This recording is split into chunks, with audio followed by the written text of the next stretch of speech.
Hello, you guys. Welcome to Closing the Gap. Motorsport Diaries. I am Ari. And I'm Aranza. Welcome back to another episode of us yapping away about Yapping. motorsports. If you're new here, welcome.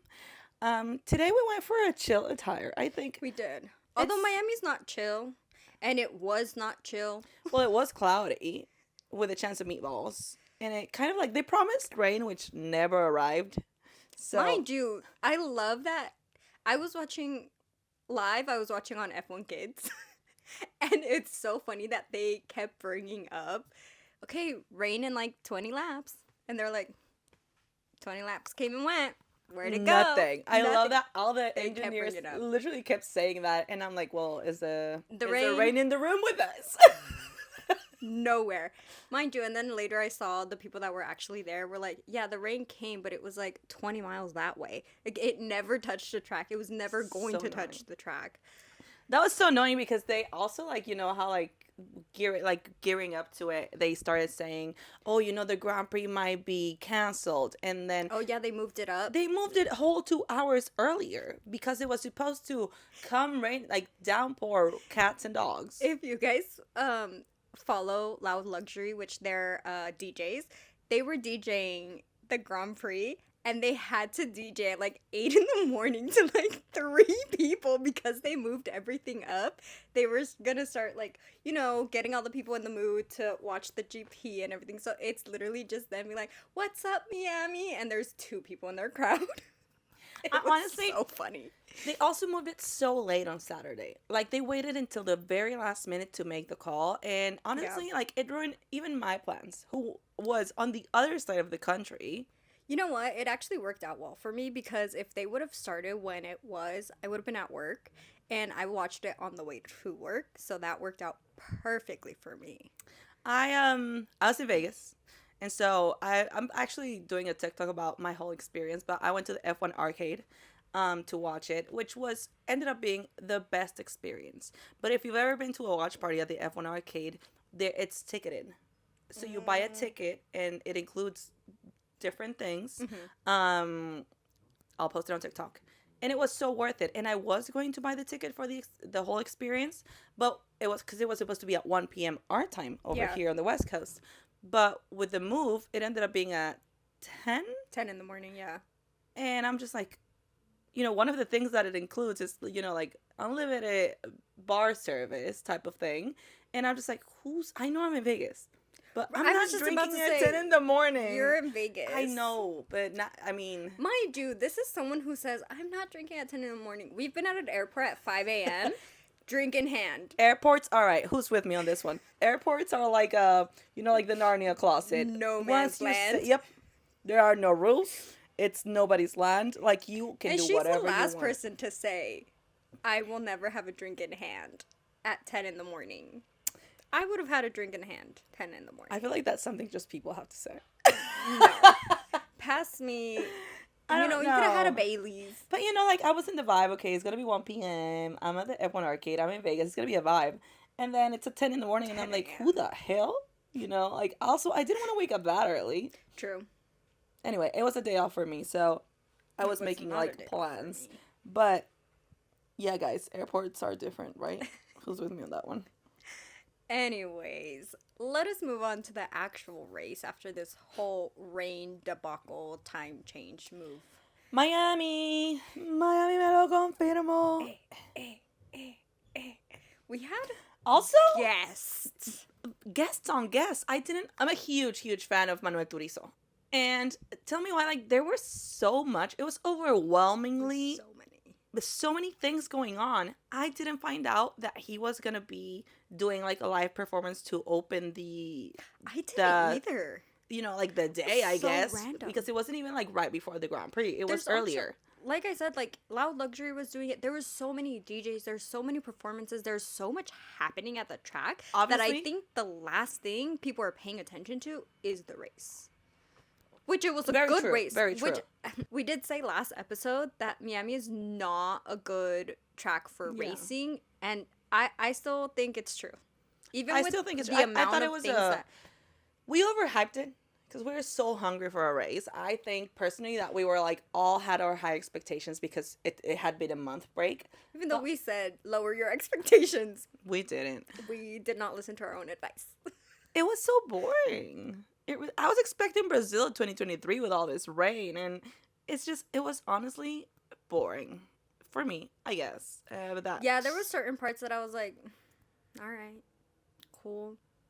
But yeah, it's still one of the worst tracks, I think. But like we were saying, there was a lot off track that was going on that I don't think anybody, if you were at the race, I don't think you really cared whether the race was good or not Yeah. because there was so much going on. I would have been overwhelmed. And also, I think Miami being in the one of the American tracks, like the American crowds don't necessarily go for the racing itself. You go for the experience. Yes. And we've done it in Vegas, right? Like it's such a good time, but half of the time, well, and this is true for any race. You go to a race and you end up missing parts of the race because either Yeah. you're not by a screen, you only you only see a certain part of the Certain track. parts. If you don't have it on your phone, you don't know what's happening half of the And time. the service there is always spotty. And then you add to that in the American ones, you also have all this, Noise. on-site, off-track entertainment. It's, you generally do go for the experience of it all. You don't necessarily have to be a motorsport fan Yeah. to attend one of those because To you're doing it enjoy. for the experience. Yeah. Yeah, agreed. But we did have a lot happen lap one. You right want off to touch the on gate. the sprint, though? You can touch on the sprint. You can touch on the sprint. You're the Norris fan. Listen. Okay, I think go ahead. the one thing I have to say is that if the sprint showed us anything was that McLaren does have the pace to fight for the constructors, which we didn't know it was going to be a thing up until before Miami. Like the McLarens had not shown pace at all. So One thing I will say, Miami, as much as I personally don't like the track, it is McLaren's track. Like that yes, place, that is McLaren's place. And the sprint was good. the sprint was The really sprint good. was great. Was so good. They finally got a chance to show that they brought a car, that the upgrades are working, that something is working.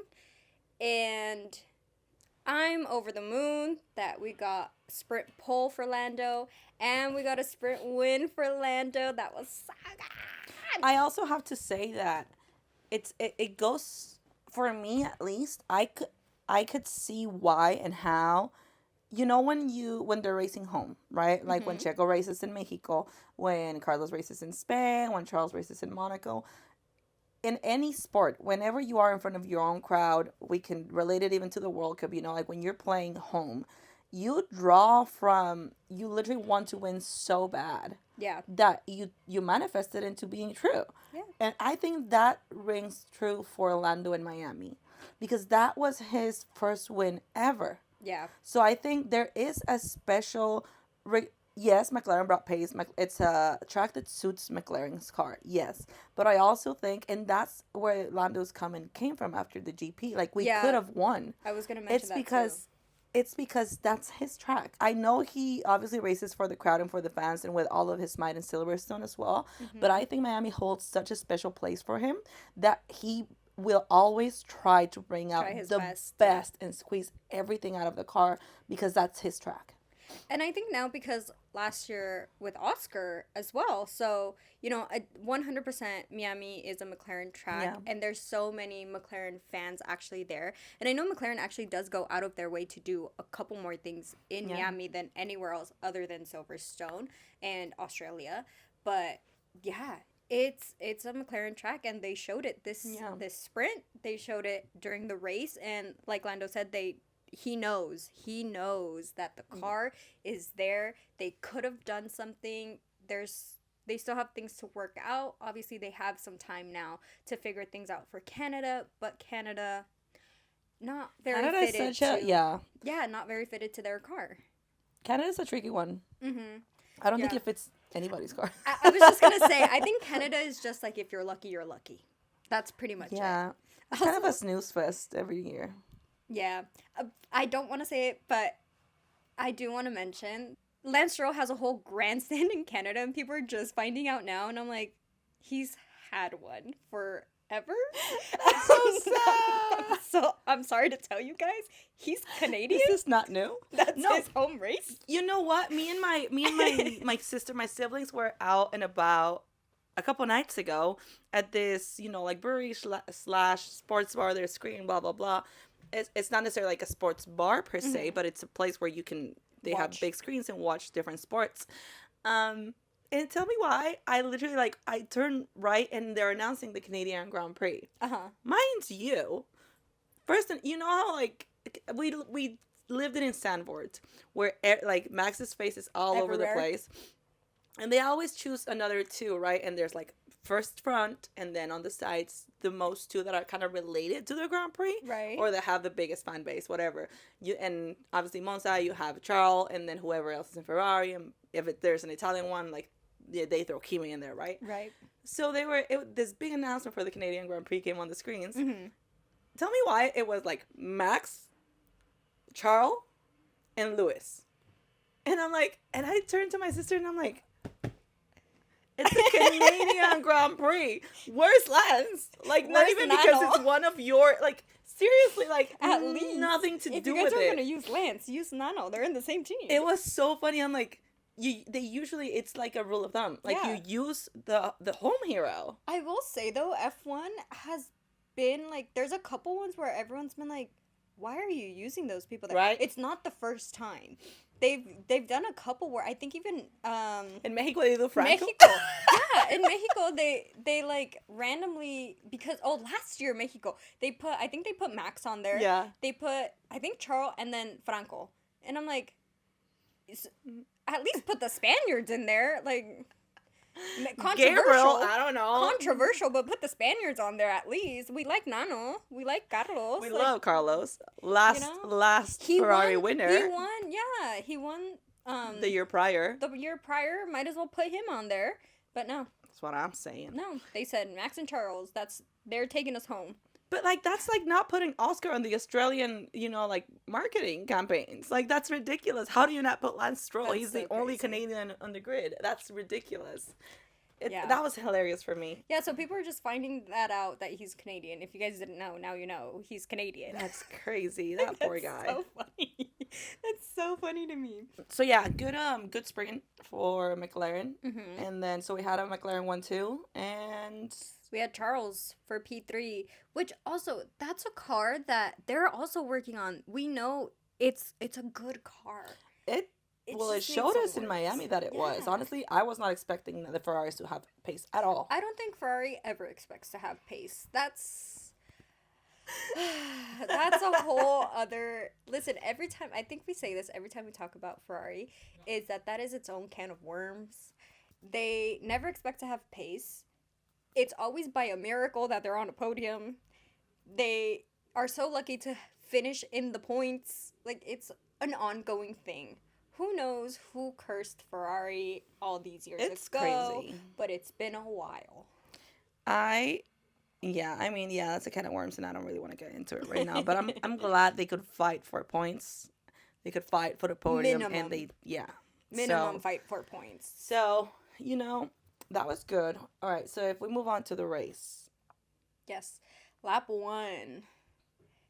Some minor thing that happened is that our poor boy, our number one fan of the 44 fan club, poor Franco, got flipped off by his idol, Lewis Hamilton, for hitting him, which rightfully so. He should have gotten flipped off. Sorry, Franco. But honestly, that was on you. other than that, Franco had the best weekend of his life. Literally, If I was Franco, I would be on cloud over the 9. moon. Over the moon. Nothing will ever top this day, I think, for Franco. And yeah, I mean, I was living vicariously through the guy. I'm like, are you kidding me? First of all, I mean, we're not gonna jump into everything that is entitled, but Right. the idol of literally the entire world, every single person that is living ever, and you get to not only meet, hang out, talk, just with everybody's idol. aka Lionel Messi. Second, you bring your shiny brand new girlfriend onto the paddock, and everybody's just living Loves for her, it. which She's the cutest thing. cutest thing. Please don't give hate to her. She does not deserve And it. also, best finish ever in I Formula know, One. finished in the points. He finished in the points, and and it the was. only Alpine to finish. I'm so sorry, Pierre. It's just, and you're in Miami, and everybody's It's a just good living for it. time. And then he's showing a better position in like Alpine overall. Like he keeps proving himself. He's been doing better and better and better every weekend. Yeah. And it's honestly, it was a sight for sore eyes. I feel like for all of us that consider ourselves The Franco joy. Colapinto, like like supporters, fans, that we want what's best for him. We obviously would prefer for him to not be an Alpine altogether, obviously, but it is what it is, and I think he is doing wonders. I think, yeah, he's making the best out of a situation, and oh my god, he's over the moon. If you saw his Instagram for that weekend, it literally is just pictures of him and Messi, and I also would do the same thing Right. if I ever met Messi. I would change my profile picture to be Messi. Like, that is what I would do. I would crop half of my face. Yeah, So you people would knew see I my was there. eye. You would see my eyeball, so you knew it was me, but it would just be Messi. And then, okay, so on to the bad news. Okay, so I have to talk about this because it just hurts my soul. Everybody that knows me knows I am a big, big, big Hulkenberg fan. And it's been painful, to say the very least, to see him not even able to start. Like he couldn't even start the sprint. Like in the race, it was just a bad weekend. Not necessarily for Audi, but for Hulkenberg. And we'll get into this later.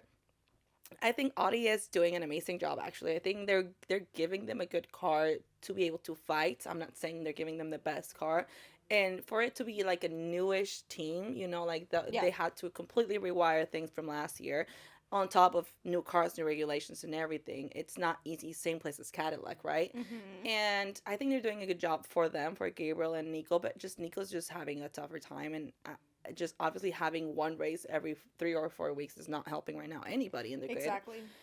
But my thoughts are with Nico, because honestly, it's just, I've struggled. I'm like, because once he's in the car and he gets it going and everything's good, like that guy fights and ends up in points and proves to everybody that what he's made of.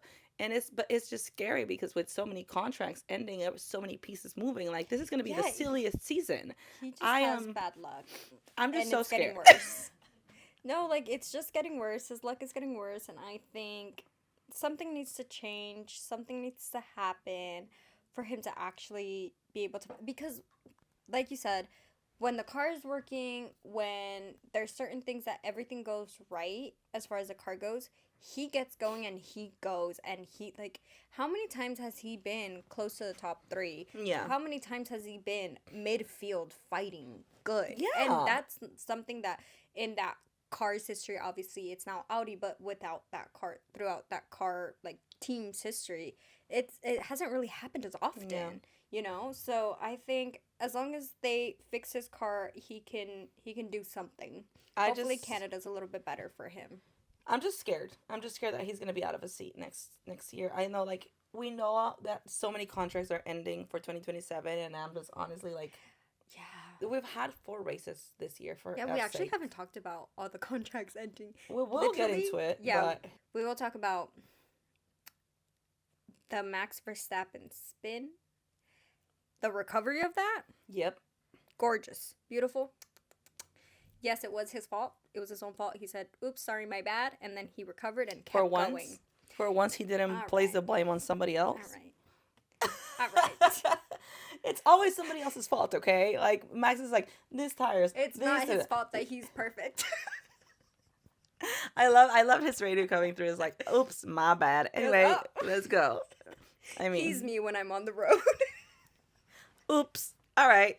Oops, that was a curb. And then we had right before Pierre's accident, we had Isaac going into the wall. I want to say, everyone shaming him for having a crash out. Why? Because I would fully have a crash out. That man had a crash out in his car for a good amount of time. He gave himself, I think it's mature of him to not have a crash out outside of the car and be a problem to everybody else, but have a crash out inside.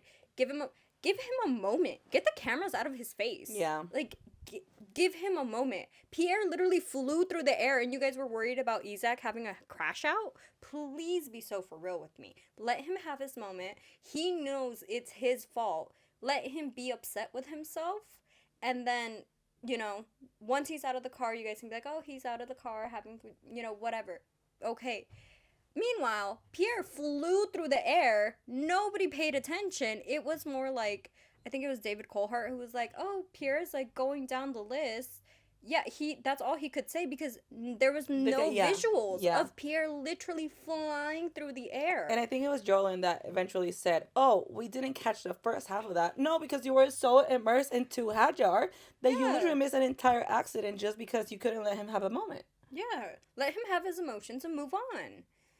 But I mean, at the end of the day, I think, like we said, like social media and just like all these phenomenon going around F1 right now this season and last season, it just keeps getting bigger and bigger and bigger, where it's like people are hyper fixated on the drivers versus what's happening, racing. the race. Yeah, right? So it doesn't really help. All of these kids, like, they're kids. Like, people forget that this wave of rookies we had last year and this year are teenagers. They're in like, mind you, Kimmy just graduated high school. Exactly. Like Arvid is what, 18? Yeah.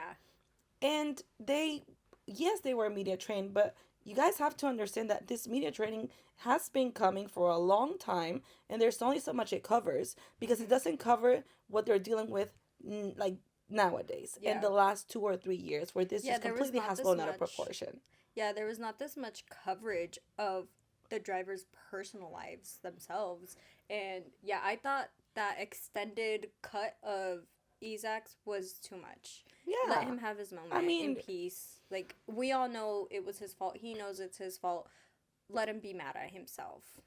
Like Rosberg, like Raikkonen, all these people would have bigger crash outs, and we would never hear about it because, first of all, we're used to it. Yeah, that too. And like even Lewis himself, like like when they were younger, in his prime, and a lot of people forget that.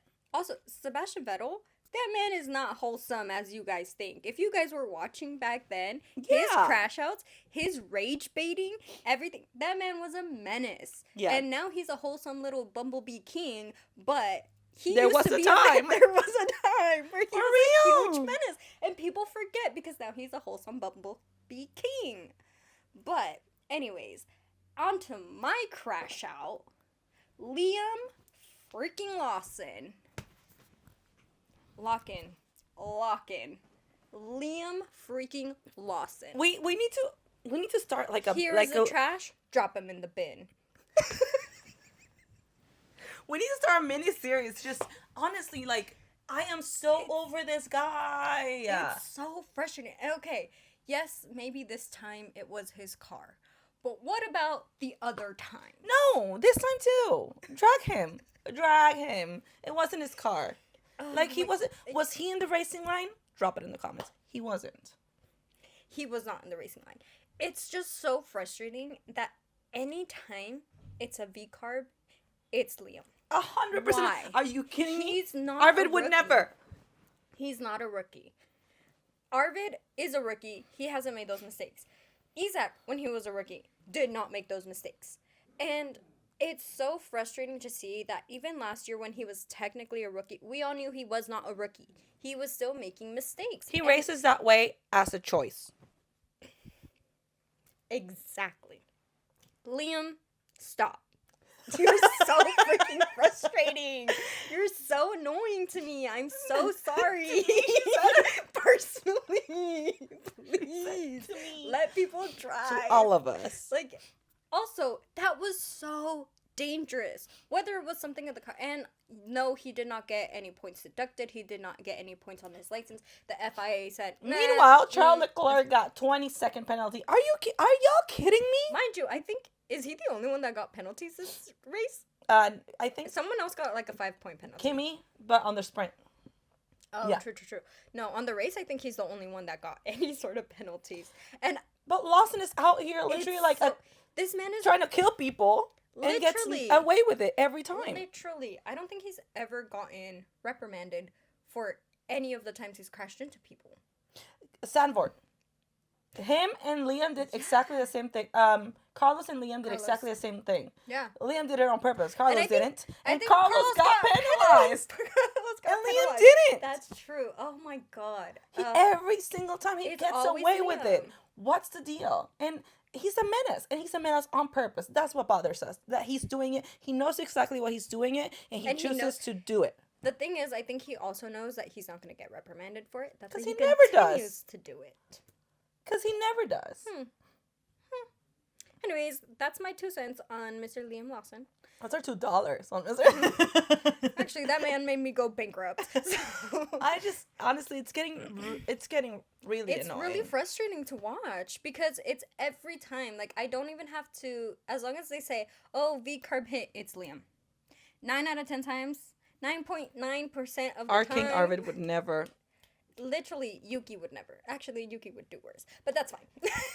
But he was out of choice too. So exactly, it's not his own fault.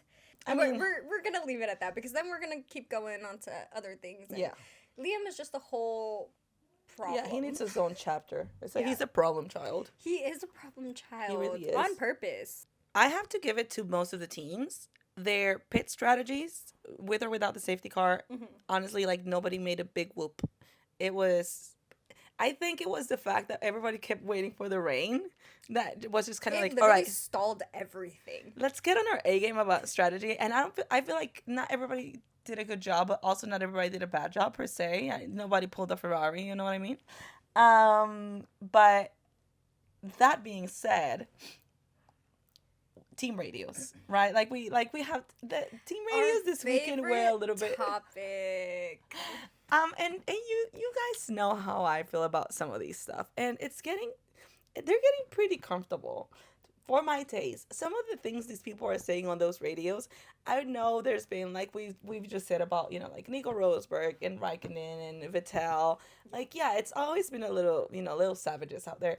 But what I was saying and then what I said on TikTok was, when it's towards your own team, when it's against somebody else and like, oh, Yuki did this, oh, and like it's against one another, right? It's the moment. Reporting. It's a racing. It's the moment of it all. You have to say it. Yes, the emotions that go with it. But when it's something that you're already saying cool in a calm, collected atmosphere towards your team, why don't you just wait to get out of the car and say, listen, guys, this is what I disagree with. Especially if it's something that could wait. It's not like a pressing It's already issue. happened, right? So I just think that you're making yourself look bad. You're making the team look bad. Like, what's the point of you, like, unless you're like, I'm a forget later. No, because you have to give the feedback either way, like afterwards. So it was really annoying to me. For example, Charles's radio, when he's like, well, it would be nice if you, like, also the passive aggressive tone. It would have been nice if you consulted me, with these decisions. Girl. Hold on. That I want to talk about. Mainly just Charles. Yeah. Because this man has been getting more and more passive aggressive as time goes on. Because like we talked about one of our last episodes, he was not very vocal. He was just like, yes, whatever the team wants. Carlos comes in and he's a little bit more vocal. Carlos leaves, towards the end of, like, Carlos leaving and before Lewis came and everything changed and everything like that, he was getting a little bit more vocal and slightly passive-aggressive, but it was just, like, a comment here and there, not really, and it wasn't really said in a passive-aggressive way, but if you pay attention, it was kind of like, oh, that was kind of shady. Now, he's getting more and more passive-aggressive and more shady. I don't know if it is because of Lewis, but also Lewis is having his own issues, so I don't know if it's both of them just being finally frustrated with the engineers and with the strategies and being like, dude, this is not working. What are we doing? And just wants to make it vocal that they're making calls that he's not okay with, and they're not listening to him the same way that they're not listening to Lewis. And they just, think they know better when they're not the ones driving. I think this, if anything, this race really shows us how truly divided Ferrari is, which is one of the biggest problems I think they Yep. usually have. Because Charles's side of the garage is dealing with its own thing. Charles has been there long enough for them to know exactly what's going on with the car, how in tune he is with it, what he wants from it, and make all those tweaks and changes. Lewis, on the complete opposite side, still not, in tune with the car. They're having their own issues on that side of the garage. Meanwhile, Ferrari's doing its own thing, completely disregarding drivers. And this has, I feel like, the more that we find out now that Lewis is in the team, the more it's like, okay, so you guys are kind of like just playing for your Italian selves and holding your ground and things that you should be listening to your drivers about. Like, the more we learn, the more it sounds like Ferrari's just doing their own thing and they want their drivers to fall in line with whatever they're doing and saying. But that's just not. That's not how you win. That's not how any team should work. And No. that's why it's not working for them. And that's why you haven't won a championship in years. Because it's not like you guys get used to us. It's we work together to make it work. Yeah. And it's so sad, to be honest with you, that to see Lewis just go through all these. And in my opinion, which is obviously, subjective, Lewis's radios are different. Either he's mad Yes. and he will tell them he's mad, or he's he's just silent. sarcastic. Or he goes silent and just like, But he's not passive aggressive. mm-mm. Charles, meanwhile, just either gather up the courage, brother, to be mad or to be sarcastic or to say what you have to say. Don't. It's the passive aggressiveness that is just like nothing is ever going to change if you keep going this way. I think, like you said, Charles has been with the team for a while, and I think the passive aggressiveness is his last option. He can just grow up and say what he has to say. But we don't know what goes on behind cameras. Maybe he has said it, and now he's just like being passive aggressive on radio. Well, I I mean, don't know. Like, this is all speculation now. this is like, this we're is what, just- but this is what the I'm can saying. of worms we did not want to get into. But that's what I'm saying about the team radios. Yeah. They choose to say these things knowing That there everyone's is a gonna hear it. 99.99% it will be broadcasted to the entire world. So if you needed a forum, this is it. Make the most of it. If you're already Yeah. getting into it and saying what you need to say or what you think you have to say, then say it with your whole chest or don't say it at all. Yeah, I guess. It's that simple. Anyways, I think Carlos also used that tool. And I think he just kind of did it for the record because they were already pulling him back in the garage. One, you could have just waited. Or two, yeah, if it was for the record, I think he delivered in a different way, though. So he was just like, these are my bullet points, y'all. But we're not biased. I am. Yeah, hell yeah. Carlos Sainz. 5-5. Kimmy won.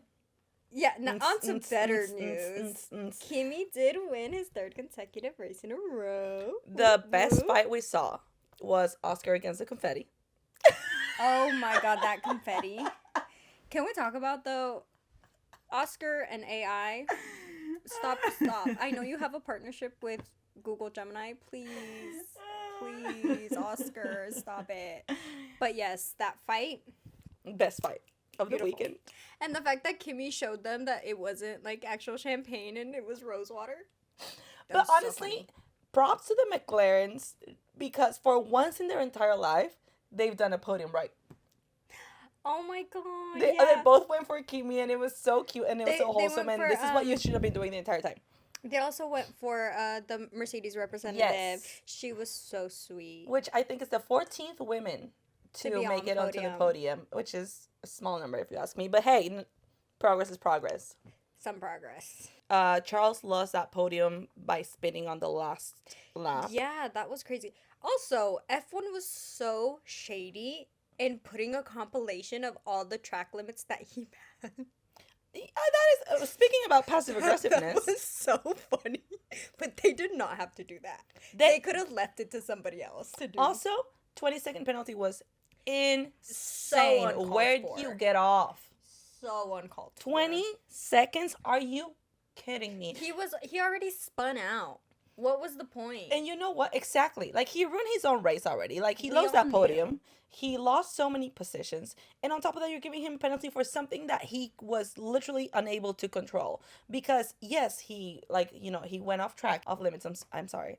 And it kind of reminded me of, remember that race where Carlos, you kept getting 5 second penalty because he was speeding in the pit lane, but his thing was broken, so he couldn't slow down. And every time he would do it, he kept getting another 5 seconds. It was something he couldn't That's control. ridiculous. Yeah. It genuinely reminded me of that with Charles. It's like, well, he couldn't help it, could he? And like, he what was spun. the point? Believe me, he didn't spin out of sheer It will. was the last like 0.2 seconds of the race too. 20 was seconds no isn't point. called for. No point. I get that he had to get reprimanded, but then again, Leon Lasso never does. So, okay, you had to penalize him, but 20 seconds? Are you kidding me? Yeah, that was crazy. I do, before we move on from race, want to talk about, because last video we did say one thing that was going to be a big change that we would notice was a big change, other than obviously certain features in the car, was the timings. So I do want to bring up the timings of last year and this year, compared to this year, because it was actually a huge difference. We had, I do also want to mention that Lando both times had fastest lap. This year, well, actually, let's do last year so that you guys can see. Last year, fastest lap for Lando Norris was 1.29746. Okay? 129.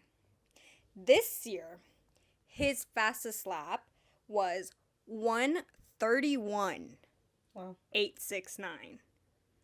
That's a huge difference. Yeah. Also, That's crazy. It's crazy that we're getting slower. Like, right? Aren't we supposed to be getting faster? Get it together, Are we supposed to be, FIA. moving? But I will say, I do have beef with the person who does the timings on live television. Please give me all my seconds. Give me all 3 seconds. Because what the heck am I going to do with a 1.31.1? Yeah. That means nothing to me. Like, And everyone has a 131.1. Like, yeah, when they go like 3/10 and you're like, well, if I could see it, that would be great. Yeah, Thanks. where is it? I can't see it. Please give me back all my seconds, my milliseconds. I love you, F1 TV, but your graphics are slacking. They really your are. graphics, your direction, your... All right, I didn't say all that.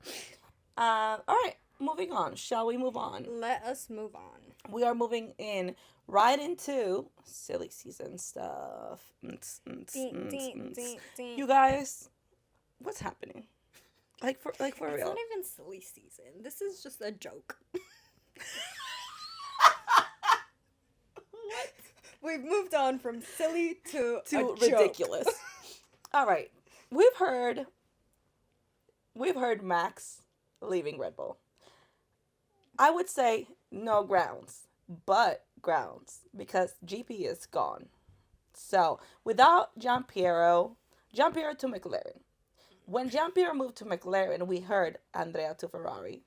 That never got confirmed or denied, It got kind of like, there's no moving parts from McLaren. That's what we got. But you know how they are. Exactly. So you can never trust any of these people. Jonathan is out of Audi. Where is he going? They haven't said where he's going. He has to be going somewhere. He is literally the best team principal there is, other than Toto Wolff, and then some. But yeah, I mean, Jonathan needs to stay. Somewhere? Yes, he does. Are you kidding me? Binotto's still on the grid, and Jonathan is out of the. I need him banned. That's what I need. The fact that Flavio is there, both banned. Binotto is there, like, and then thank God we got rid of Christian Horner.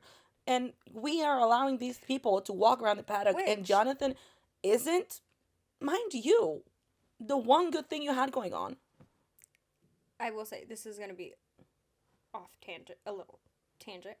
Christian Horner, why is he in talks with IndyCar and MotoGP? No, like not that MotoGP. It was a random rumor, but I'm like, what is a polar bear doing in Arlington, Texas? For real, go back to the UK and just live your life. Find a new thing to do. You have money. You have Ginger Spice. What else do you want? You're fine. You don't need to come back. Life was already too nice to you.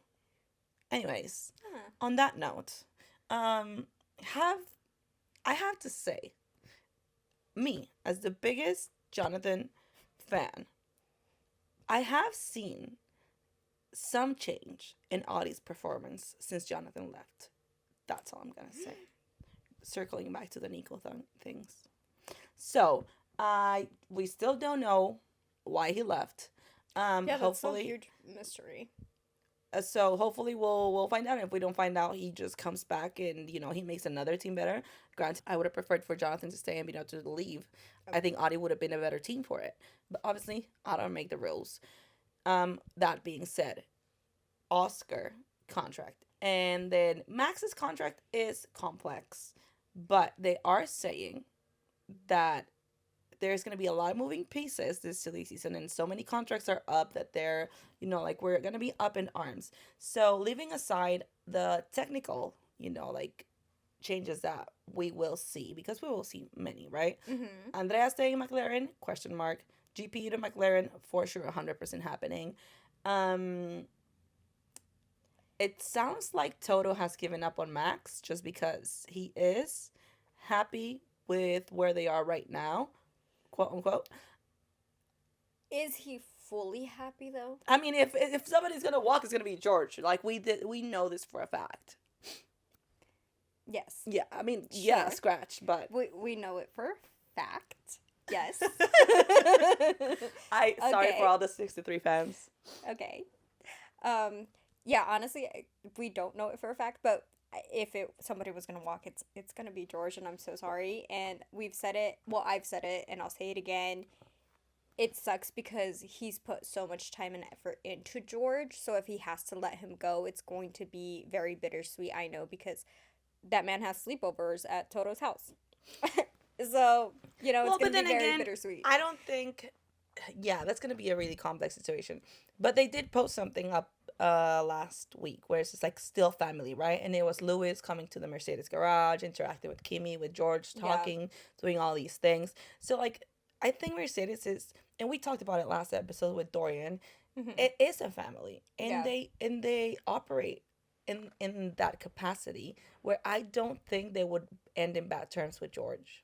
Mercedes is Fast and Furious family. That being said, we're hearing Max to McLaren I because don't think so. Oscar is out. Carlos, it was in a 1 year trial period from Carlos to Williams. Say like in a year we will reevaluate or see where we're at, and we'll see if I want to commit to the long term like I have said. But he does have like an evaluation period where he said like he could get out of his contract 1 year in. Mhm. So that's why they're saying he's gonna be one of the, again, big players for this year's contract if he doesn't want to stay in Williams, which I wouldn't blame him if he didn't, because from being the Yeah. best of the rest, they went to being And they did so, like, not good last year, but they improved a lot so with much. him. They improved So so much. much with him. And now it's really frustrating to Alex, but I'm sorry, Mijo. Do better. Yeah, that's another Yeah. can of worms.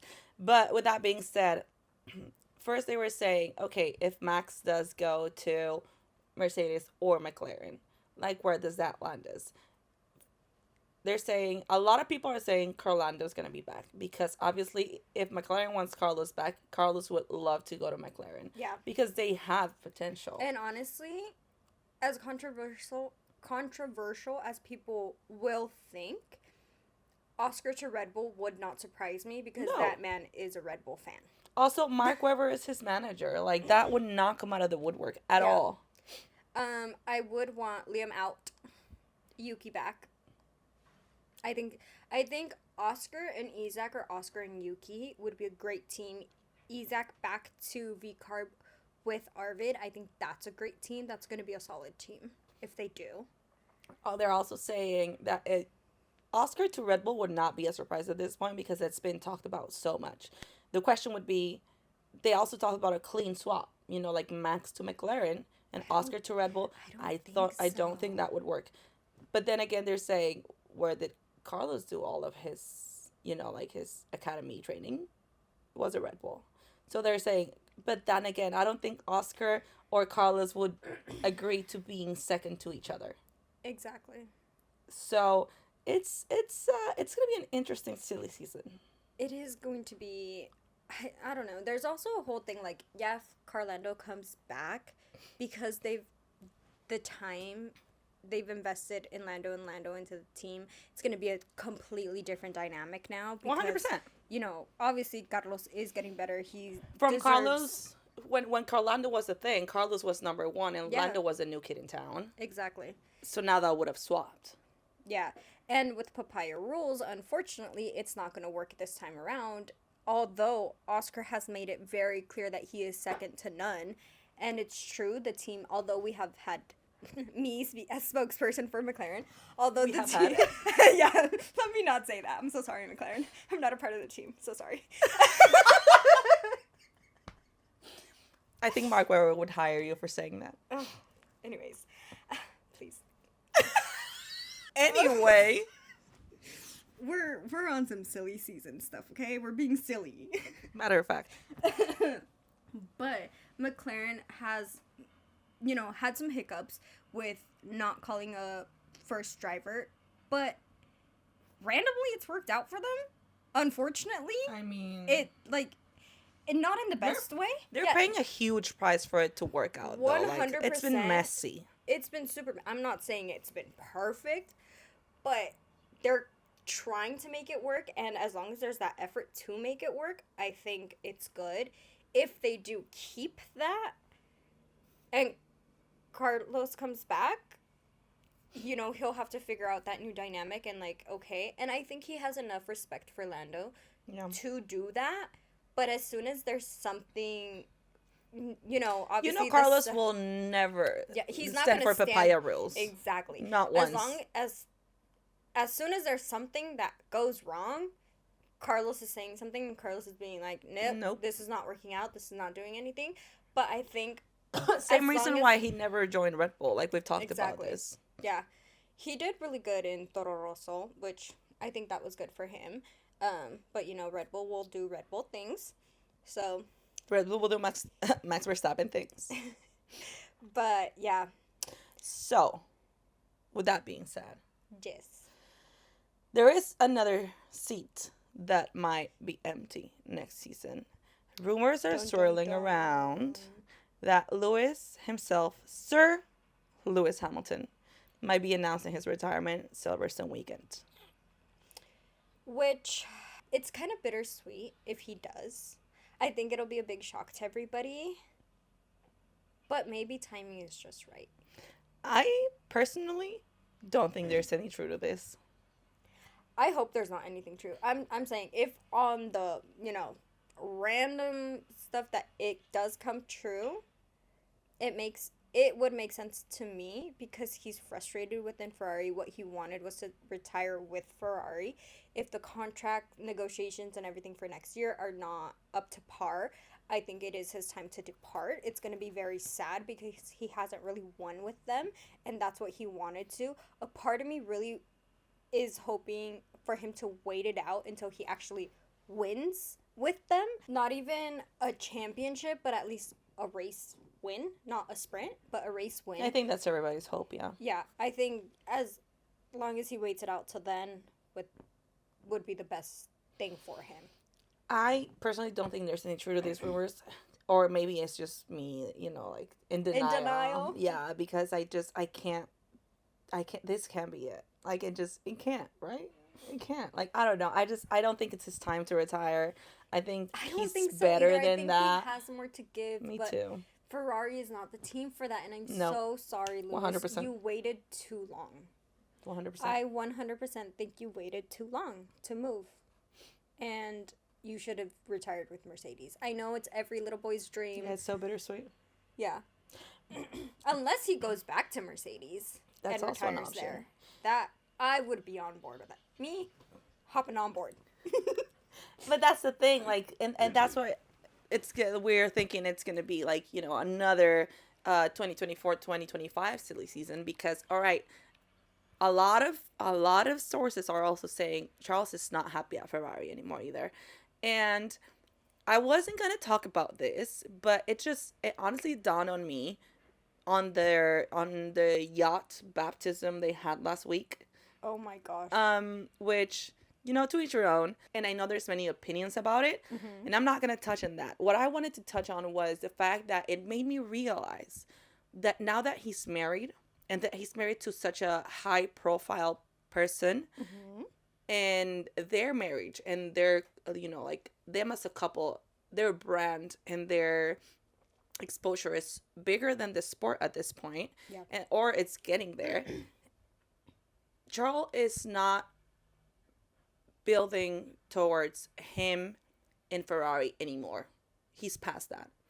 He reminded me of when David Beckham was at Real Madrid. And he was at that point bigger than the sport. He was with Posh Spice. And he started building and investing so much into his own brand and his brand with Victoria that is his main goal and legacy and target at this point. And I think that now that he's married, he's transitioning into building his own brand because he's bigger than the sport. And like anybody that knows David Beckham's trajectory will agree. He is a sir. He's moved on. Like the reason why the MLS is actually a league that is, like making numbers nowadays in the last 2 or 3 years is because David Beckham built from the ground up. First with his move as in the Galaxy. And sorry, we're like dipping into soccer, but I think this is important. And then because he built Miami's team from the ground up, the only person that could have made Messi move to an American team, and let alone leave Barca, move to a team that was playing at the MLS, at the level that the MLS was playing with Messi moved here, was literally only David Beckham. Because of his standing in the sport and because of the brand he built and the fortune that he built and his legacy. David Beckham is so much bigger than soccer at this point. And the Beckham family, right? Honestly, for me, Charles is reminding me more and more every day of how David was moving back in the day. Yeah. And I think that with all that being said, it wouldn't surprise me if Charles stopped being the Ferrari kid at this point. Because he's not happy in the team. And he hasn't been happy with the team for a while. Yeah. Now that you put that into perspective, I can see it.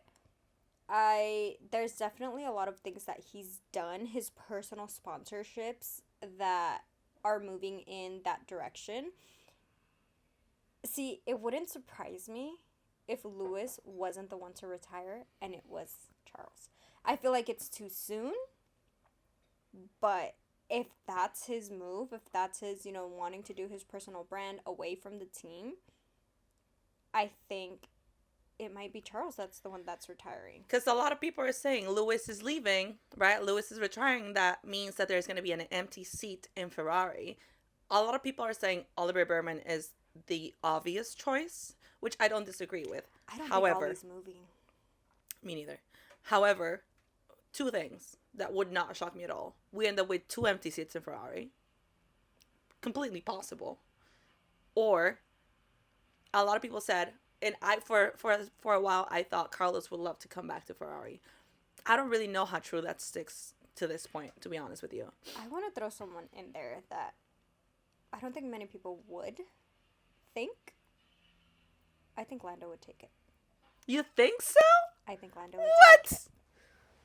A Ferrari seat? I feel like it's his dream. I don't think it's the correct time. Ferrari's not it's not a contender for podiums. Listen, did that matter to Lewis? I think the promise that they were going to be competing for podiums mattered. They have nothing to show for it. They didn't have anything to show when Lewis moved. Carlos was winning races. That's Carlos. But Carlos was, listen. He wasn't a Ferrari car, but he was winning races. I'm telling you, controversial. Right now, when was the last time Ferrari won anything? Controversial. I can tell you, Mexico 20. Okay, all right. You had your moment. Sit down. No, I'm telling you, it's just. That's why I'm saying it's controversial. Nobody will ever expect it. But as someone who is in the LN1 community, he has never outright said it, but it's been a thing where they've asked him, which other team would you go to? And it's just like that little sparkle in his eye that just... It's it everybody's calls. dream. That's what I'm saying. That's what I'm saying. Whether the promises, the contract, everything, whatever, I don't think as long as you get time there, and which is why I think Lewis moved. Because, yeah, Carlos was the only one actually winning anything for Ferrari. If he would have taken a look at the other garage, he would have realized it was going to be a huge mistake. Yeah. But he didn't look at the whole picture. It was a child's dream to go to this team, and that was him fulfilling a childhood dream for himself, expecting that when he got there, the team was going to get there together, and they didn't. They aren't. They failed him, and that's not his fault. No, of He was course not. following his childhood dream. We know at some point Kimmy's gonna end up in Ferrari too. Yeah, that just has to happen. I'm so sorry. Sorry, Kimmy. Sorry, Toto. I mean, But- down the line. Yeah. But is it the right time for him to do that? Absolutely not. Oh, no. Will he follow in the footsteps of Lewis Hamilton to want to retire in a childhood dream? Yes. Has he mentioned it? No. Is this speculation from me? Yes. I do think that they won't give Oliver Berman a choice. I don't think so either. No, a choice. A choice? Yeah. They'll say, you're moving up to Ferrari and you're moving up to He Ferrari. doesn't have a contract with them anymore, right? I think he does. He's in a Haas seat. Interesting. I would hope Ollie says no. Because although Haas has its problems, they're giving him something. Like, he's doing good. Yeah. They're a good midfield They're also team. saying Esteban is out of a seat next year. And he's also not performing, so that's... Yeah, I'm sorry. It's gonna. I'm telling you, it's gonna be. All the cards are up in the air, and it's gonna be great entertainment. But I don't know. I think the summer break is going to give us a lot. a lot. A lot. Also, the summer break. Right. It's gonna be so choppy. Mind you, okay, and this is something that came up on Twitter, but someone was saying, like, it feels like F1 this year is very much a back of the head thought. Do you know what I mean? Like, it's something that you're like, oh, yeah, that's on this weekend. Maybe I'll watch it. Yeah. Unfortunately for us, it's not because we're obsessive. But I feel like this is a great transition to actually move into other motorsports because we've dwelled a lot on this. Da-da-da-da.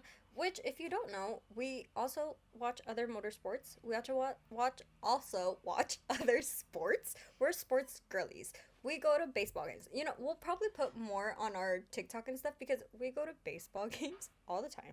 We go to soccer games all Parenthetical the because time. it's literally what has given a lot of joy to me today and for the forthcoming future. I am a huge Betica. Like, I love Betis. A huge fan of the Betis. And we made it to the champions this morning. Football, Soccer. That's what yes. we're talking about right yeah, now. Spanish. Literally 2 hours ago. We happened. literally qualified for champions this morning, and I am over the moon about it. That is literally like my team. So, other than Mexico, obviously. So yeah, I'm very happy about that. Now that you've brought in sports, I think it suits in well because we've talked about David and all these Right, it things. fits in so well. But yeah, we're sports girlies. Yeah, we'll probably try to put more of that into like our Instagram and our TikTok and stuff so you guys can follow along.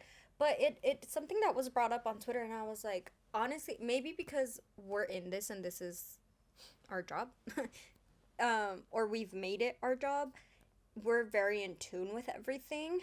But half of me, if we weren't doing this, and I think we would still have some conversations about it. But yeah, it is a back of the head thought of, oh, that's right, they're back.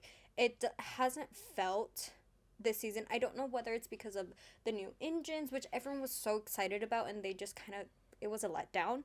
And also all the new brakes, which obviously the brakes, it's out of everybody's it's control. out of everyone's control, and it's very entitled for us to think that way. 100%, I will be the first to say. I think that's why. I think it's because we haven't really felt like the season has started full swing started Yeah. because we've had so many long breaks. I think so too. Hopefully it picks up and it brings us joy again, because as we saw, everyone was so excited for Miami to finally be back. It was a boring race, but everyone ate it up because it's the only thing we've had. As Canada's far not as going to be any F1, better. yeah, as far as F1 has gone, that's all we've had. I mean, obviously, there's MotoGP, which we'll get into. There's IndyCar, which we'll get into because they're doing Indy 500 this month. Like, May is IndyCar month. But a lot of people don't get into that. We have Drift. We don't really watch Drift, but We have it's Formula there. E Monaco Grand Prix Yeah, the coming Monaco up Grand this Prix, weekend. Exactly. Like, there's so many things actually happening within the sports. There's also karting that continues to go on. WEC is going on. There's a lot of stuff. Formula 4 for literally France, British F4, India F4, Asia F4. You know, there's so much Some going of on. our Porsche. girlies Yeah, fighting for podiums over there. exactly. The F1 Academy girls, if you didn't know, do other motorsports. Other series, yeah. Yeah, other series in motorsports. They don't just wait around until Formula One calls them up, yeah. their So many of academy them are comes in WEC. So many of them are in the Asian one. And we have many in Porsche. Formula 4 as well, in the out. Porsche Cup. Le Mans. So yeah. Let's talk a little bit about, because as huge Pato fans, this concerns us. Ooh. Indy. Okay. First, I will give Indy had their race at the Indianapolis Motor Speedway. Which is a big one. Not Indy 500, not yet. They have their qualifying this week. But I will give the podium of this last week, which was Christian Lundgaard, David, McLaren in the house. which I have some to say about that. A lot of people have something to say about that. David Malukas, and Graham Rahal. I think Rahal. That was our podium. Pato ended up in like P12. Please. Also, a last minute Please. mistake. Honestly, like, I didn't realize. I think this is a cultural thing. And we could have touched about it earlier because this whole Cadillac Aston Martin thing. But, like, every time Checo makes a mistake, it's like the world is ending. And it's transferring over because the hate that Pato is receiving nowadays, like, you guys, it's so uncalled for. And this is what prompted my next discussion. Because everyone's giving him so much hate and so much... Basically, everyone's saying that he's a bum this season, which... He's not. Pay attention. Just... hold on. He's not a bum, but he is... I don't know if he's just not in tune with his car, if there's something else going on. He's having issues. He's having a lot of issues. But it prompted a discussion that... Everyone's giving him hate, like you said. It's throwing everything like that. So now there's a discussion. Okay, Pato's a bum. Cool. Where does that leave Arrow McLaren with their points, their wins, and everything like that? Christian is the first Arrow McLaren driver, apart from Pato, to win. Without Pato, Arrow is nothing. Because I love Nolan, but... he's not really getting wins. He's not getting wins. Here's the stats. I came with stats. Oh, she came with receipts, y'all. I came with receipts. Without Pato, McLaren has won. Arrow McLaren has won one podium, one win, 14 podiums, 4 poles. Right? With Pato, 10 wins, 47 podiums, and 12 poles. She came with receipts, y'all. I did You'll do the come with math. receipts because are you kidding me? Yep. You guys are giving hate to Pato when all he's done exactly like, and I hate to bring him up. No, I don't. But exactly like Lando, he has given everything to this team. Yeah. No, 100%. 100%. He has given everything to his team, and for people to switch on him when he's unfortunately having a bad time, yeah. I don't like that. Sorry. Do you want to... We're going to go right into the Alex Palou whole thing. Mind you, Which, this if is... you don't know, what happened? So, in F1 terms, so people can understand, basically they have a DRS type button that when it's activated, they know where it's activated when. There is a DRS There's a button. area, zone. So you go through, you press the button, perfect, right? Someone messed up and turned it on when it was not supposed to. Alex Palou took advantage of that, pressed the button, went through. He wasn't the only one, I don't think. I don't think he was the only one that took advantage of that. But during a press conference, Pato called him out and said, "Hey, that's not That's right." cheating. That's basically, yeah, basically he said, without saying the words cheating, he basically said, "You kind of cheated." And And he did. it's like Pato said, it's kind of a gray area, but you know better. Yep. As an adult, just As more following the rules. importantly. And I think that's what I didn't like because Pato chose to, okay, yeah, call him out, but they were also debriefing. They They were just in a happened to be press doing the press conference. conference afterwards together. And he said, and Pato was really politically correct to say, well, it is a gray area. He didn't mean to point fingers because, one, yeah, somebody made the mistake of activating, having that actually work when it wasn't supposed to. Mm-hmm. In the back end, yes. But also, Alex pressed it knowing fully that that It was should not not have a worked. part of the track that he was supposed to press that for, right? So that's why Pato said gray area. And Yeah. Alex said, gray area? Yeah, that was yeah, it is a gray area. It's not, So You that's want me what to say it prompted in the actual Spanish? discussion, yeah. like yo te lo puedo decir en español. Pato can tell you in Spanish. But that's the You know, thing. So it's not. It is a gray area is. because you're not supposed to do that, and he 100% Pato 100% said you're not supposed to. Why are you? What? First of all, why are you pressing it? why did you think to press it? And Alex said, I always press it just in case it works. What? Exactly. What? Like how this like How that do is you straight get up there? cheating How though. do you get there? That is straight up cheating. Especially if you're a role follower and you get understand, oh, this is not a time. Why would you press it? And I am 100% in the and Pato went on to say, oh, maybe that's why I'm not winning. Tell him, King. Because you're not a cheater, babe. Tell him, King. You're not a cheater. I love that he took that opportunity for himself. Yeah, because and that was one thing that really, when I was listening to it, I was like, yeah, why would you press it? And he's like, well, I always press it. Why? That just you know you're not supposed to. Exactly. You know better. And I think that was Pato's point. And 100%, yeah, it's not technically your fault because it wasn't supposed to be on, but you know better.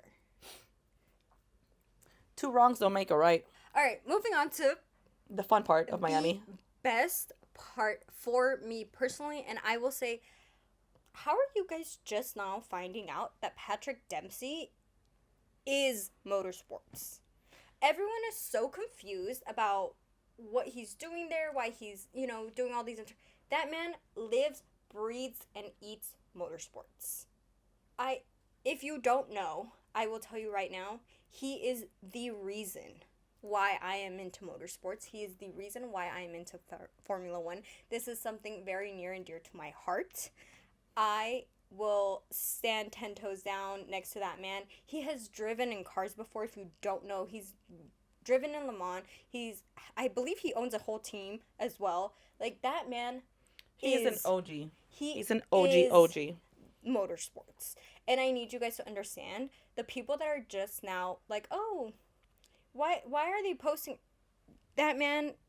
Yeah, he deserves to be there. That is a topic Before Formula One had all the clout of Drive to Survive, Patrick Dempsey was there. He was single-handedly pushing this sport. And like I said, he is the whole reason why I am into this sport and why I've kept up with it and why I keep coming back to it, and now why we have a whole podcast about it, because that man truly has sparked the joy that cars bring me that I've always had in me, but he truly, without him knowing, pushed me into this world. And you can tell he's a regular on the track and on the paddock, because obviously he hadn't been on a race for a while, and everybody wanted to interview him, but it's not because he's Patrick Dempsey, it's because he knows what he's talking about. He talks like an expert. He is an expert. But that's the thing. I think he had just finished his interview. They were already in the pit lane. Cars had started. Drivers were in the cockpits. and Martin Brundle approached him, and Hmm. he gave him a little, like a little back and forth. And Patrick is so amazing. And one of the F1 TV guys, and I can't remember who, that's my bad, was like, we're just gonna try and get, one of the, I think he said, I can't remember the word he used, is like one of the OGs really quick right before, because it was basically time to go. And it's like, Patrick, he literally, like, he had just said bye to Martin, and he Hmm. turned around and they said, Patrick, and he went on, and he full swing went into, yeah, the strategy, this, this and this. He loves, loves, This is loves, his bread and loves butter. being there, and it shows. Yeah, trigger is not the correct word, but it kind of did trigger me when people are like, "Oh, Questioning him. Oh my this God, man yes. knows ball." Babe, he is the ball. He's He's been the whole knowing. game. He's the whole game. He's the sport. He is He for is my sure. Yeah. king. He deserves all of his flowers and more. He deserves his own team. And all the drivers, and you can tell they all love him so much. He's been around for years and years, you guys. Yeah. Like, Please come watch on. all of his interviews of any that he did while he was in Miami, because the strategy this man knows, like, I want to get inside his brain because he clocked every single one of those drivers. Yeah. And speaking of people we love to see on the paddock, We did already speak about this, but we just have to rehash it because it's messy for F's sake, you guys. First of all, I didn't know he was a Mercedes fan. That came out of the blue for that me. was so weird. But obviously, he stopped at the Alpine's garage, and we all know why. I love, love, love all the pictures that came out with him, Franco, and Bizarrap. The fact that Oh, Franco yeah. was like, Bisa, you have You to have to come be in over. this picture. And that is a true friend if I've ever seen one. Honestly, I feel like I can only imagine like the vibe, the spirits were just an all-time high when you Everybody have a was paddock so like that. happy to be there, to We- be in his presence, to witness the greatness, that the aura that flows through You get like go after go. Like there was Messi, and then there was Lewis Hamilton, and then Patrick Dempsey was in the background. Like, are you kidding me? We have had Honestly. star-studded paddocks in the past, many of them afloat, so many with people that are like, oh my God, so cool. But this, you guys, If I walked into a pub and that was the that That was the paddock lineup? was there, I would have thought that God himself picked me up and put me in heaven. for real, like, That's, oh my God, the jealousy that I have had. and you can tell they had a great time too. Everyone had that's what I'm saying. The atmosphere of Miami is always so good. Also, I want to say, just as we're throwing celebrities out there, Terry Crews being the mascot for Cadillac, I love to see it. Him being the mascot for all of the U.S. Grand Prix, I love to see it. And I know that man just loves being there because he always gives his all and his entire energy. And 100% he is the mascot, or I love him. the team. He what is always it? makes it a moment. He He's always so makes it a moment. fun. I So think we're good. gonna be talking about that paddock for a while because it was honestly Highlight of pristine, the year so far. flawless. No notes. No notes. And moving on to MotoGP, which like has given us a lot actually over this break. It is the reason why we're still holding on by a thread. Well, someone else was holding on by a thread. Unfortunately, this man can't refuses stay to, out of the hospital. this man Apparently, refuses to stay on the bike. Literally, it's your one job. Mark, listen. if you don't know who we're talking about, Marc Marquez, this man has fallen off his bike more times than Then we can count, really. yeah. Listen, if you're not into MotoGP, it is honestly as complex as F1 with the drivers and their rivalries, and most of all the accidents they've caused each other. On F1, thank God of the halo. Thank Yeah. God for all of these rules and safety measures that they go into. We don't see drivers injured as annoying often. as they are. Yeah. We're not used to seeing drivers injured. MotoGP, every goddamn weekend. Every weekend somebody's in the hospital. And it's a hard pill to swallow, to be honest with you. Last year, right after Marc Marquez won the championship in MotoGP, Bezzecchi unfortunately caused him an accident, which is me and Bezzecchi have a little bit of beef. And then he had like 3 surgeries on his shoulder, which was Mm-hmm. never right to begin with, ever since his last accident before that. And so now it's coming to light that after that surgery in September last year, he never fully, not fully Recovered. recovered, but he doesn't, there are certain movements that I guess either he can't respond to, or it's harder for him to control the bike because of that, The like, movement, yeah. the ligaments. And so now it's coming to light because it's not that he keeps making mistakes, which, I mean, yeah, but also he, if you saw his fall, it was so scary. It was so scary. First of all, we all thought the moto was gonna go like literally on I top thought of it was going him, to be on top of him. Yeah. and so it was his mistake. I don't really know why his foot came down the way it came down. That was one thing. Like, you're a veteran of the sport. Yeah, The way that foot was there was kind of like, why did you think to do yeah, that? it was a bit out of place. What do I know? I Yeah. don't ride motos, right? But it did seem a little out of place. Yeah. His fall was horrible. He ended up going to the hospital. He had a foot fracture, and also his shoulder took another hit. He had double surgery. Thank God he's fine. Yeah. That was bad. But what the hell? Like, for real? Like, what are we doing here? Yeah. Jorge Martin, another Spanish, went on to win first place. We're Aprilia fans. We're Aprilia supporters. Yeah, sure. They're doing a great job. I will not declare myself a Jorge Martin fan, to be honest with you. Such. I'm trying to be neutral, but I cannot get behind this Listen, man. At some point, we're gonna have to stop being neutral. Bezzecchi, yes, we love Bezzecchi. Sometimes when he doesn't kill other people, you know? Listen, Quote, unquote. Bezzecchi. Yeah, Bezzecchi, we're you still... have a fan yeah. in me. She's half fan. It's okay. We'll get her there. I listen, I do love Bezzecchi, but it's just complicated, you know? That's true.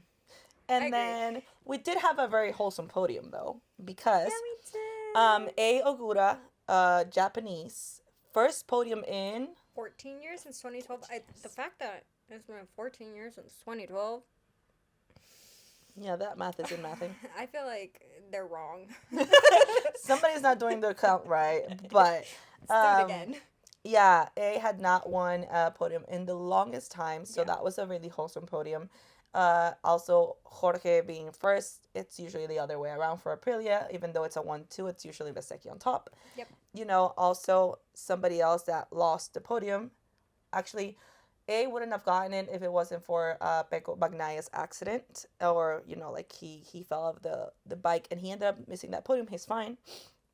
But it really made for a wholesome podium.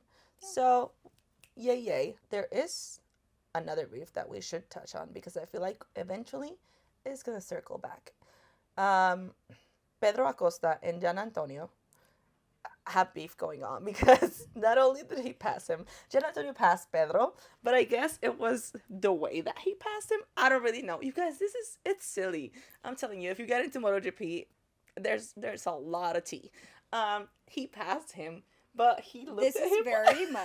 this is very much when the neighbor's argument is so good that you have to put yourself in there.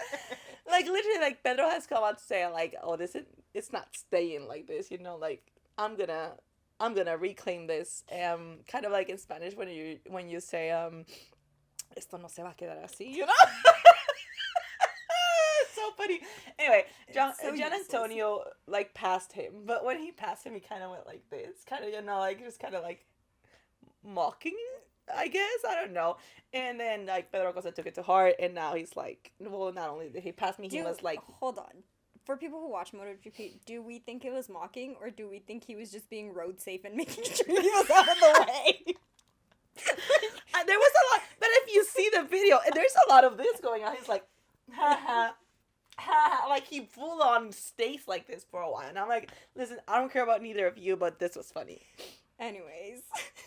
So that is your MotoGP roundup, y'all. Woo-hoo. That was, speaking of star-studded paddocks, maybe not star-studded, but I think it deserves a mention. Isaac was in their paddock. Yeah, because it was the French MotoGP. It was at the Le Mans circuit. And Isaac... Esteban and Pierre were also there. Because it was the French, you know? Like, they had to come represent the Francois. Isaac, of course, went to the...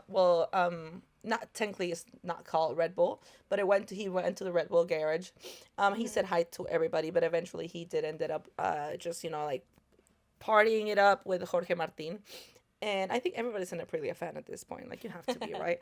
Ducati is making it hard to be a Ducati fan, but I stand by my Ducati boys.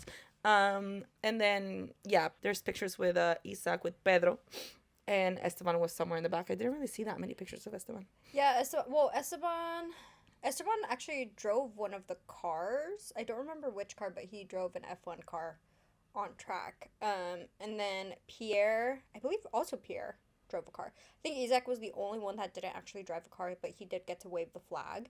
I know, that was so cute. I think that was also very wholesome and something that they're doing with their break. I love it when they collaborate. When there's like Love when you just find them in the wild. yeah, hell yeah, do it more often, boys. We love seeing you cross into other series. And So fun. for MotoGP, we do have a race this weekend. The Barcelona GP is coming up in Catalunya, Montmeló, a circuit that is so dear to us. And it's always a good time. Also, there's so many Spanish, drivers in the MotoGP series that it's always a blast. Yeah. When they actually race.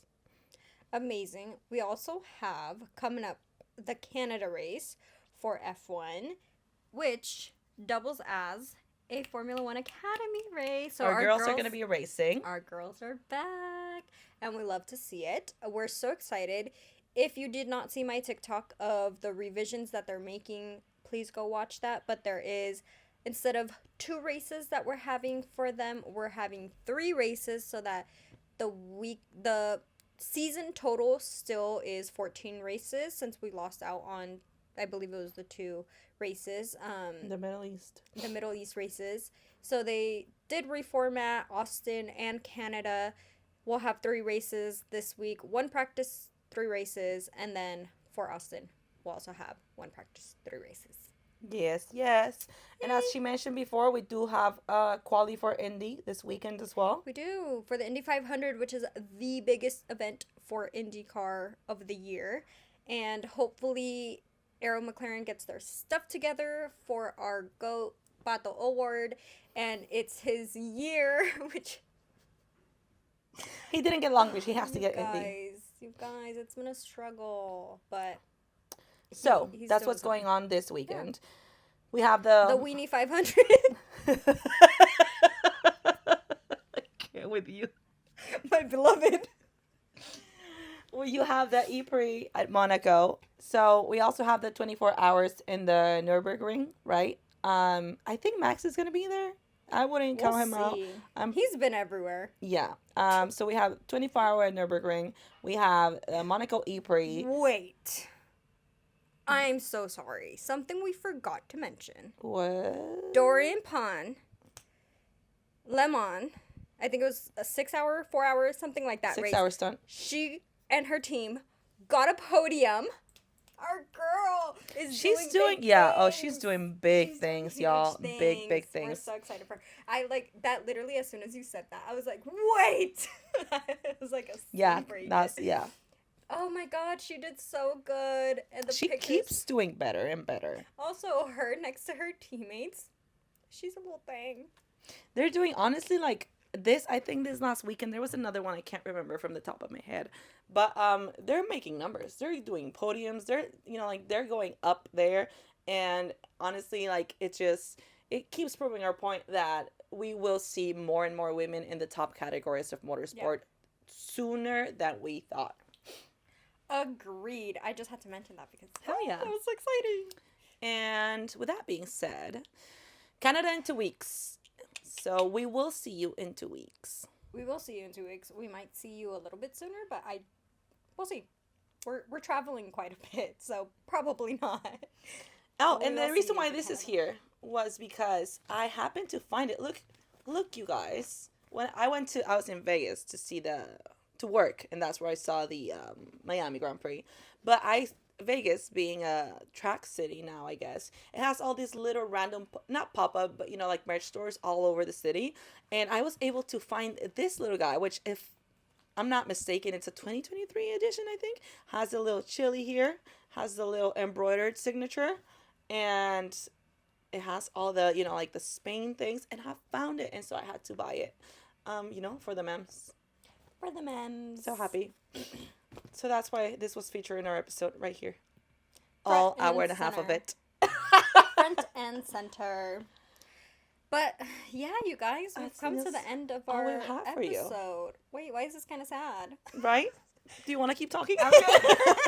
Is there anything we didn't cover, you guys? Yeah, let us know if there's anything else that you guys want us to cover. There's a lot of maybe we can do like little TikTok series covering all the like dynamics because like you said there's a lot of rivalries just within MotoGP. The biggest rivalry and the one that's near and dear to my heart, Valentino Rossi and Marc Marquez. We can move on. That's so sad. We can move on. My biggest heartbreak, truly. There's a lot of rivalries like that, like Mercedes. Yeah. That we haven't gotten into. Let us know what you guys want to see. Let us know what you guys want to hear about. If you guys want to see not our day to day, but like we travel a lot for work and we randomly end up in places that F1 will be in. She got me for Christmas. She just gave it to me. She got me for Christmas. Being 4 months ago. This ring. Well, she got me two actually, but the one I'm wearing always is, and I'll zoom into it. And this is a ring that features the Silverstone circuit, which is very near and dear to my heart because it was my first ever race I went to, and it's a race that we eventually ended up going together. So I wear it every day now, and she got me for Christmas. I thought it was so thoughtful. She also got me the Barcelona track. I don't wear that one every day because it's bigger. Because it's the first race we ever went to together. Aww, so isn't that so cute? So sweet. We'll make it a point to post it on TikTok. If you're interested, where she got it, because I think it's such a thoughtful. It's actually I got it from gift. a fan that sells them. I believe she's from India, so it got shipped all the way from India. Nice. She has really cute stuff, and also actually at work I met this girl. She had a Suzuka shirt on, and it had like little data points on it. On the sleeve, and she told me that she makes them. So like she gets all the data from like if it's a fast corner, if it's a braking zone, whatever it is, and she makes it. Like that's her job. Her job is data analyst type thing. So that's her entire job, and she makes merch. Right now it's just merch for a couple of the tracks, but she has like it's so cool. I think it's so cool that she mixed her niche in data and Formula One into making t-shirts. Anyways, if I find her information, I'll link it below. But she's just starting out. I went onto her page and she only has like 30 followers on Instagram. So I will definitely shout her out because I thought that was the coolest thing because she really just put in what she does day to day into her passion. And that is so cool. Cute. Something we should do. Okay. We'll get there. All right, guys. So we'll see you in a couple of weeks. Thank you so much for staying tuned in.